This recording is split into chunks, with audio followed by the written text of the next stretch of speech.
मराठ्यांची कुणबी प्रमाणपत्र रद्द होताच मनोज जरांगे भडकले. देवेंद्र फडणवीसांची पहिली प्रतिक्रिया.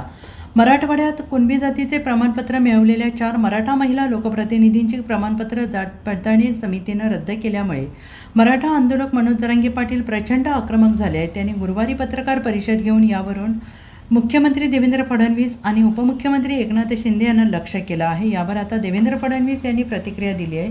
जात पडताळणी समितीचे कामकाज हे सर्वोच्च न्यायालयाने आखून दिलेल्या नियमानुसार चालते. त्यामध्ये राज्य सरकार कुठलाही हस्तक्षेप करत नाही असं देवेंद्र फडणवीस यांनी स्पष्ट केलं आणि ते गुरुवारी मुंबईत प्रसारमाध्यमांशी बोलत होते. मनोज जरांगे पाटील काय बोललो हे मी ऐकलं नाही, पण मी स्पष्ट सांगते, प्रमाणपत्र जात पडताळणी समितीकडे जातात तेव्हा सर्वोच्च न्यायालयाच्या निर्णयाच्या अंतर्गत काम केलं आहे. यामध्ये राज्य सरकारचा कुठलाही हस्तक्षेप नाही. जात पडताळणी समिती सर्वोच्च न्यायालयाच्या निर्णयानुसारच काम करते. आता कुणबी प्रमाणपत्र किती रद्द केली याची मला माहिती नाही, पण मी सांगू शकतो की मोठ्या प्रमाणात त्यांच्याकडे वेगवेगळी प्रमाणपत्र येतात. त्यामध्ये 10 ते 12% रिजेक्शन रेट आहे त्यांच्याकडे जी नॉन कुणबी OBC प्रमाणपत्र येतात त्यामध्ये 10%, काही वेळा 25% रिजेक्ट होतात. त्यामुळे जाणीवपूर्वक ते कोणी रिजेक्ट करत आहे असे होत नाही. तरी या संदर्भात कोणाचा काही आक्षेप असेल तर तो बघितला जाईल. जे काही वरिष्ठ अधिकारी असतील ते यामध्ये लक्ष घालतील. योग्य प्रक्रिया पूर्ण केली आहे की नाही हे आपल्याला बघता येते. यामध्ये अपीलही करणे शक्य आहे. आम्ही सत्तेत आहोत, पण भाजपच्या अनेक जिल्हा परिषद आणि नगरसेवकांची प्रमाणपत्र जात पडताळणी समितीने रद्द केली आहेत. यामध्ये कुठलाही राजकीय हस्तक्षेप नसतो. सर्वोच्च न्यायालयाच्या नियमानुसार हे काम होतं हे मी निश्चितपणे सांगतो. कुठलेही मंत्री असे करणार नाहीत. अन्याय झाला असेल असे वाटत असेल तर अपील करू शकतात. जात पडताळणी समितीने काढलेल्या त्रुटींची पूर्तता करता येते असं देवेंद्र फडणवीस यांनी म्हटलेलं आहे. रद्द होताना पाहायला मिळतं, त्यामुळे मनोज जरांगे पाटील संतापलेले पाहिजे. ते नेमकं काय बोलले हे मी ऐकलेलं नाही, परंतु मी अगदी स्पष्टपणे सांगतो की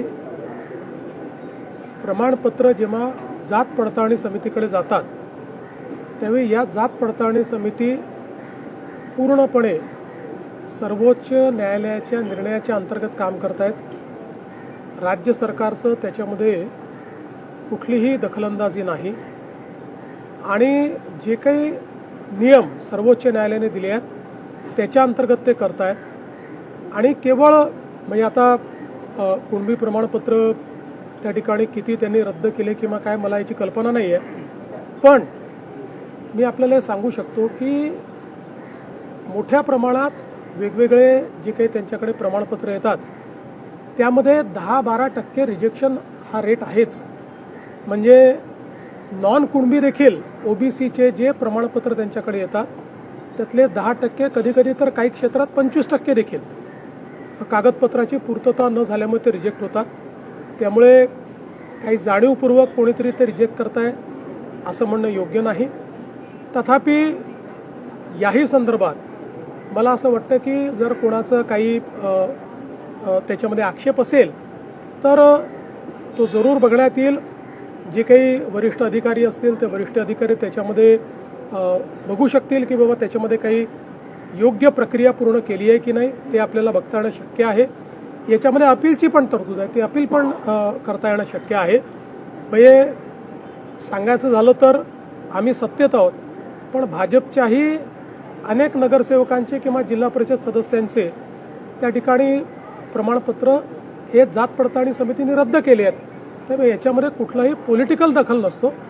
सुप्रीम कोर्टाच्या निर्देशाप्रमाणे ही ज्युडिशियल प्रोसेस आहे. क्वासाय ज्युडिशियल प्रोसेसमध्ये हे काम त्या ठिकाणी होत असतं. निश्चितपणे जर कोणाचे काही आक्षेप असतील तर ते आपल्याला बघता येतील. जरांगे असं देखील म्हणतात की मुख्यमंत्री आणि उपमुख्यमंत्री या संदर्भात सकारात्मक आहेत, मात्र मंत्रिमंडळातले काही मंत्री जाणीवपूर्वक आमचा घात करतायत असं देखील म्हणतात. नाही, निश्चितपणे आम्ही मी एक गोष्ट निश्चितपणे सांगतो की कुठलेही मंत्री असं करणार नाहीत. आणि मी पुन्हा सांगतो की जर कुठला ग्रीव्हियन्स असेल किंवा कोणाला वाटत असेल आमच्याकडे अन्याय झाला आहे, अपीलची तरतूद आहे. अपील करून देखील या गोष्टी करता येतात.